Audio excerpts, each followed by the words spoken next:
Ever wondered if there's a secret to getting rich? Millions have, and Joseph Murphy might have the answer. In his book, he outlines 14 steps that can completely change your financial situation. Curious? Watch this video and embark on your path to a more prosperous life. Your right to be rich. The subconscious mind will accept whatever you consider to be true. The dominant idea is always accepted by the subconscious mind, and it must be an idea of wealth, not poverty. You have the right to be rich. You are here to live a prosperous and happy life, radiant and free. Therefore, you should have all the money you need to live a full, happy, and prosperous life. You are here to grow, expand, and develop spiritually, mentally, and materially. You have the inalienable right to develop and express all your potential. And an important aspect of this right is the power, if you so choose, to surround yourself with beauty and luxury. Why be satisfied with just enough to survive when you can enjoy the riches of the one subconscious mind? In this chapter, you will learn how to become friends with money. Once you have done this, you will always have everything you need, and even more. Don't let anyone make you doubt or feel ashamed of your desire to be rich. At its deepest level, this is a desire for a fuller, happier, more wonderful life. It's a cosmic yearning, and it's not just good, it's great. Money is a symbol. Money is a symbol of exchange. To you, it's not just a symbol of the absence of deprivation, but also of beauty, refinement, prosperity, and luxury. It's also a symbol of a nation's economic health. When blood circulates freely through your body, you are healthy. When money flows freely in your life, you are economically healthy. But when a person starts hoarding money, storing it in cans, and becoming fearful of losing it, they become economically ill. As a symbol, money has taken on numerous forms throughout the centuries. Almost anything you can think of has served as money somewhere or at some time in history. Gold and silver, of course, but also salt, beads, and trinkets of all kinds.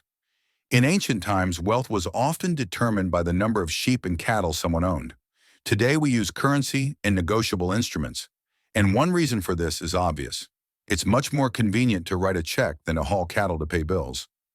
How to travel the royal road to riches. Once you understand the powers of the subconscious mind, you have at your fingertips a treasure map to riches of all kinds, spiritual, mental, and financial. Those who have taken the time to learn the laws of the mind believe and know for certain that they will lack nothing. Whatever economic crises, stock market fluctuations, recessions, strikes, rampant inflation, or even wars may occur, they will always be well provided for. The reason is that they have transmitted the idea of wealth to the subconscious mind. As a result, the subconscious mind provides them with everything they could desire. They have convinced themselves that money will always flow into their lives and that they will always have a wonderful surplus at their disposal. As they decide, so it shall be. If there were a financial collapse tomorrow and everything they owned lost value, they would still attract new wealth. They would emerge comfortably from the crisis and probably even profit from it. Why don't you have more money? When reading this chapter, you might think, I deserve a higher income than I currently have. In my opinion, this applies to most people. They truly deserve to earn more money, but it's unlikely that they will achieve this.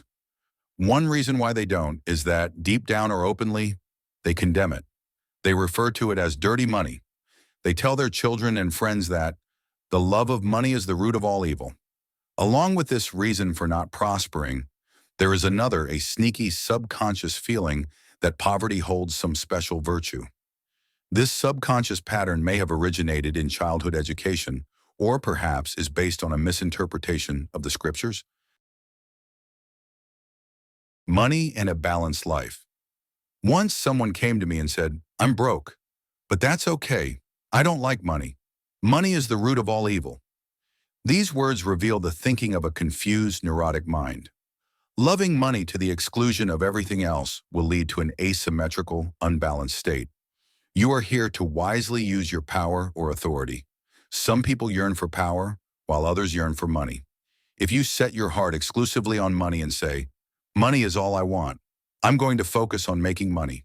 Nothing else matters, You may earn it and accumulate a fortune, but at what cost?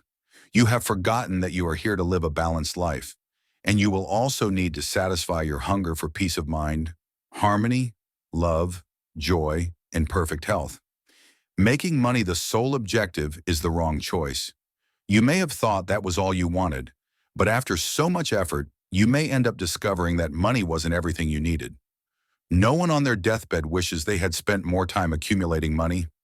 You also want to authentically express your hidden talents, occupy your true place in life, enjoy the beauty and joy of contributing to the well-being and success of others. By learning the laws of the subconscious mind, you can have 1 million or many millions of dollars, if that's what you desire, and still have peace of mind, harmony, perfect health, and perfectly express the person you are. Poverty is a mental illness. There is no virtue in poverty. Poverty is a disease just like any other mental illness. If you are physically ill, you know that something is wrong with your body. You seek help and try to cure yourself as soon as possible. In the same way, if money does not circulate freely and constantly in your life, there is something radically wrong with you. The yearning of the vital principle within you is for growth, expansion, and a richer life. You are not here to live in a hut, wear rags, and go hungry. Your right is to be happy, prosperous, and successful in life. The reason why you should never criticize money. Purify your mind of all extravagant and superstitious beliefs about money. Never consider it evil or dirty. If you do that, you will also make it flap its wings and fly away. Remember that you lose what you condemn. You cannot attract what you criticize. Adopting the correct attitude towards money. Let's look at a simple technique you can use to multiply the money in your life. Several times a day, make the following statement. I like money. I love it. I use it wisely, constructively, and sensibly. Money circulates constantly in my life. I spend it happily and it comes back to me multiplied in a wonderful way. Money is good, very good. Money flows through me in avalanches of abundance. I only use it for good. I am grateful for the good it does me and for the riches of my mind. How the scientist views money. Imagine you discover a rich vein of gold, silver, lead, copper, or iron in the ground. Would you say that these things are evil? Of course not. All evil originates from distorted concepts, ignorance, humanity's false interpretation of life, and the abuse we subject our subconscious minds to. Since money is simply a symbol, we could just as easily use lead, tin, or some other metal as a medium of exchange. In the early part of the 20th century, American 10 and 25-cent coins were made of silver. On certain occasions, they contained the equivalent of 10 or 25 cents worth of silver. Then the government began to mint them in cheaper metal. The value of a quarter, however, remains 25 cents, even though the metal used in the coin is worth much less than that. The physicist will tell you that the only difference between one metal and another is the type and number of elementary particles in the atoms that compose them. If we direct a beam of particles at a block of a given metal, we can transmute it into another. The ancient dream of the alchemist to produce gold from base metals is now within our reach. But so what? Gold is neither better nor worse than lead. They are different substances with different properties, that's all. It's only because for a long period of history it was considered especially precious that we love gold more, or hate it, than lead. You can overcome any mental conflict related to wealth by affirming to yourself frequently, every day I am prospering in all my endeavors. Envy and jealousy are obstacles on the path to wealth. Rejoice in the prosperity of others. Never use the expression dirty money or say, I despise money. You lose what you criticize. Money itself is neither good nor bad. Thinking of it that way will give it those aspects. How to attract the money you need. Many years ago, I met a young man in Australia who told me that his greatest dream was to be a doctor. He was taking science classes and doing brilliantly, but he didn't have the resources to attend medical school. Orphaned by both parents, he made a living as a janitor in doctor's offices in the hospital annex. I explained to him that the seed planted attracts everything it needs to develop. All he had to do was learn the lesson of the seed and plant the necessary idea in his subconscious mind. Every night before going to sleep, The young man visualized a medical degree with his name in large, bold letters. He found it easy to create a clear, detailed image of the diploma. Part of his job was to dust and polish the framed diplomas hanging on the walls of the offices, and he examined them closely as he cleaned them. For 4 months, he persisted in this visualization technique. One day, one of the doctors he worked for as a janitor asked him if he would like to become a nurse. The doctor paid for a training program where he learned a wide variety of procedures that qualified him for the job of a nurse.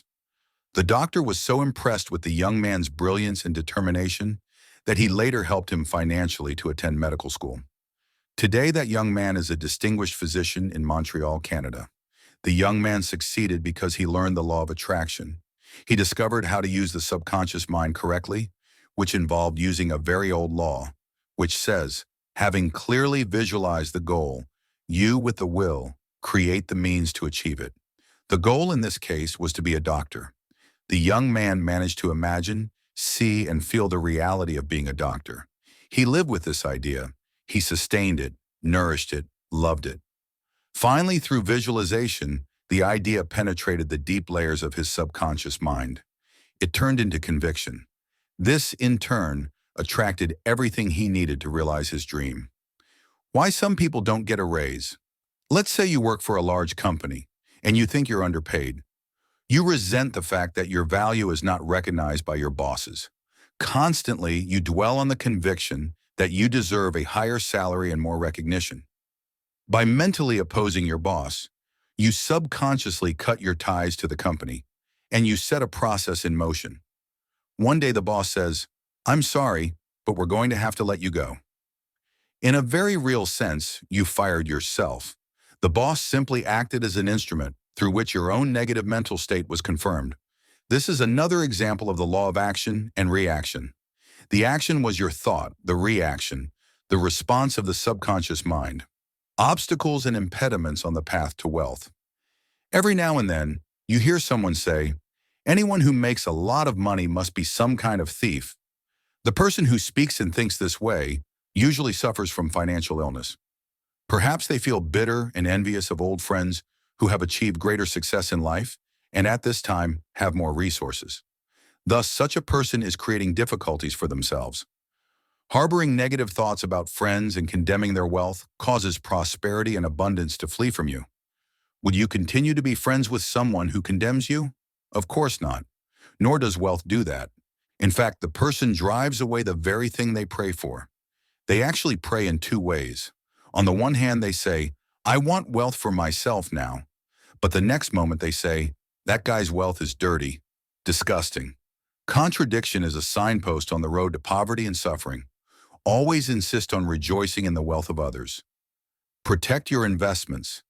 If you seek guidance regarding investments, or if you are worried about your portfolio of stocks and shares, simply say, Infinite intelligence directs and oversees all my financial transactions. Whatever I do will succeed. If you do this frequently, with perfect faith and confidence, you will find that you will be guided to make prudent investments. In addition, you will be protected from losses because you will be inspired to sell risky stocks or shares before suffering any loss.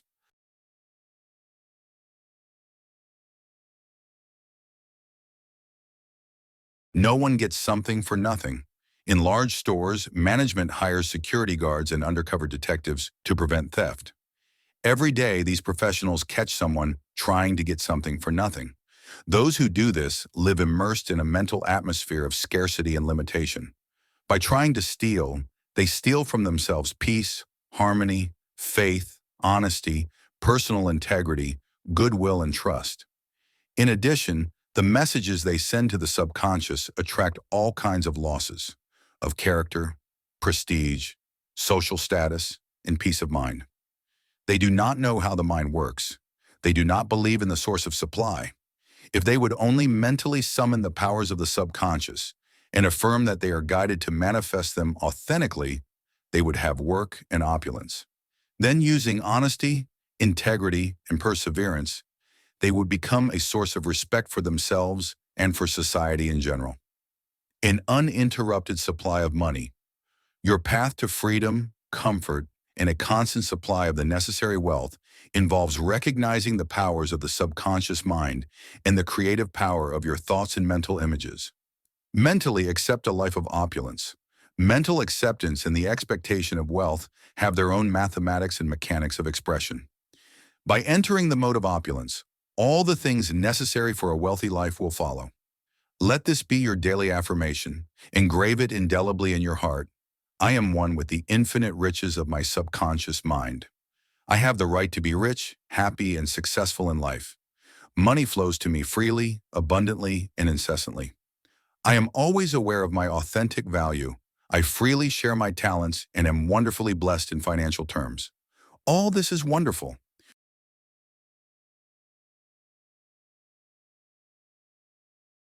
Climb these steps to reach wealth. Be bold enough to proclaim your right to wealth. Your deeper mind will honor this claim.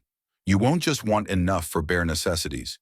You will want, indeed, all the money necessary to do all the things you want whenever you want. Seek to know the riches of your subconscious mind. If money circulates freely in your life, you are economically healthy.